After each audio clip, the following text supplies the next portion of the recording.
নমস্কার, আমি কুয়েলি। আমার নতুন চ্যানেল হট টপিকে আপনাদের সবাইকে স্বাগত। বর্তমানে ভারত পাকিস্তানের যুদ্ধের পরিস্থিতি সৃষ্টি হয়েছে, আর আমরা জানি যে এই দুটো দেশই পারমাণবিক শক্তিধর রাষ্ট্র।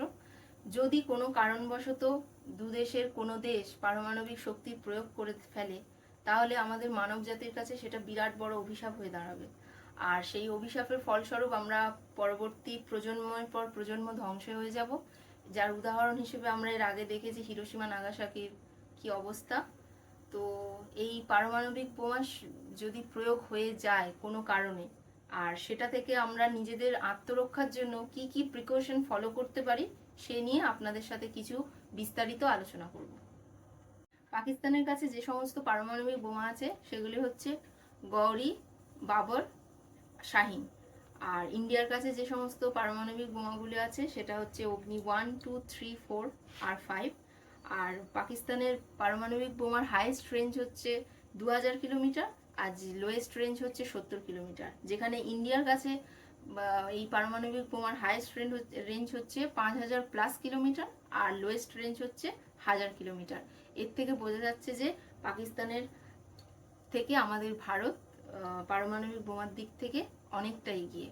আর বর্তমানে আমাদের দেশে 172টা পারমাণবিক বোমা আছে, যেখানে পাকিস্তানের কাছে 170টা পারমাণবিক বোমা আছে।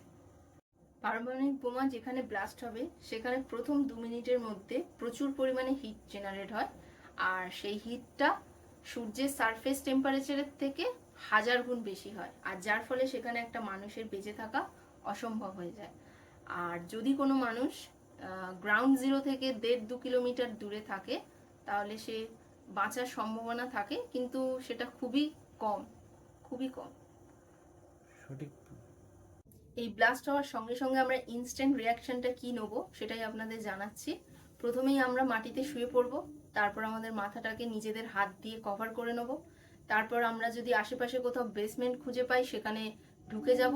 আর কোনো কারণবশত যদি বেসমেন্ট খুঁজে না পাই, সেক্ষেত্রে আমরা ঘরের মধ্যে ঢুকে সমস্ত জানলা দরজাকে বন্ধ করে দেবো।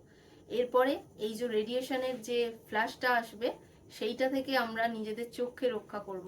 এটা যদি আমরা কেউ দেখি, সেটা 50-60 কিলোমিটার দূরেও যদি রাতেও হয়ে থাকে, সেক্ষেত্রে আমাদের চোখ সারা জীবনের জন্য অন্ধ হয়ে যাবে। এই যে ফ্ল্যাশটার পর একটা টর্নেডোর মতো একটা ঝড় আসবে, যেটা 500 কিলোমিটার গতিবেগে আসতে পারে। আর এই 500 কিলোমিটার গতিবেগের দরুন আমাদের বড় বড় বিল্ডিং, গাছপালা সমস্ত ধ্বংস হয়ে যাবে।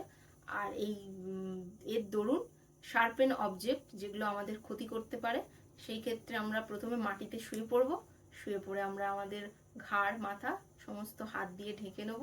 তারপরে এই ওয়েভটা চলে যাওয়ার পরই আমরা মাটি থেকে আবার উঠে দাঁড়াবো, তার আগে নয়। এরপর মাশরুমের মতো একটা মেঘের সৃষ্টি হবে। সেই মেঘটা 10 থেকে 12 মিনিট আকাশে স্টে করবে। আর এই মেঘের মধ্যে যে সমস্ত রেডিও অ্যাক্টিভ এলিমেন্টগুলো থাকবে সেগুলো হচ্ছে প্লুটোনিয়াম, ইউরেনিয়াম, এটসেট্রা। আর এই মাশরুম লাইক ক্লাউডটা 10 থেকে 12 মিনিট পর আকাশ থেকে ছাই রূপে বৃষ্টি আর ধুলো রূপে ফল আউট হয়। আর এর থেকে বাঁচার জন্য আমাদের যে প্রিকশনগুলো নিতে হবে সেগুলো হচ্ছে, প্রথমে আমরা বেসমেন্টে চলে যাব। আর বেসমেন্ট যদি না থাকে, ঘরের মধ্যে ঢুকে সমস্ত জানলা দরজা বন্ধ করে ভালো করে সিল করে দেবো। আর এই পরে থাকা জামা পোশাকগুলো আমরা বাইরে ছুঁড়ে ফেলে দেবো। সাবান দিয়ে ভালো করে স্নান করব। কিন্তু এক্ষেত্রে একটা জিনিস লক্ষ্য রাখতে হবে, যে চুলে কোনোভাবেই কন্ডিশনার ইউজ করা যাবে না। আর এই যদি কন্ডিশনার ইউজ করি, তাহলে রেডিও অ্যাক্টিভ এলিমেন্টগুলো আরও স্ট্রংলি বন্ড সৃষ্টি করবে। এই প্রথম 48 আওয়ার্স রেডিয়েশন ইন্টেন্সিটি খুবই হাই থাকে। এরপরে এই রেডিয়েশন ইন্টেন্সিটি ধীরে ধীরে কমতে থাকে। এই অবস্থায় আমাদের কাছে কিছু এসেনশিয়াল কিট রাখতে হবে। তার মধ্যে প্রথম হচ্ছে কেআই ট্যাবলেটস, মানে potassium iodide tablet, N95 mask, gloves. আর 3 দিনের বেশি যাতে আপনারা প্যাকেট ফুড বা প্যাকেট বোতল এই সমস্ত খাবার রাখতে হবে। কোনো খোলা খাবার, খোলা জল রাখা যাবে না। আর তার সাথে সাথে হচ্ছে ব্যাটারি, রেডিও, টর্চ এইসব রাখতে হবে। এইটুকু। এই 48 থেকে 72 আওয়ার্স যদি আমরা সার্ভাইভ করে যাই, তাহলে আমাদের সার্ভাইভাল রেট হাই হয়ে যাবে। আমার কাছে এই যা ইনফরমেশন ছিল সেগুলো আপনাদের সাথে শেয়ার করলাম। আর ভগবানের কাছে প্রার্থনা করি যেন এই পারমাণবিক বোমার সম্মুখীন আমাদের কাউকে না হতে হয়। সবাই ভালো থাকবেন, সুস্থ থাকবেন। জয় হিন্দ।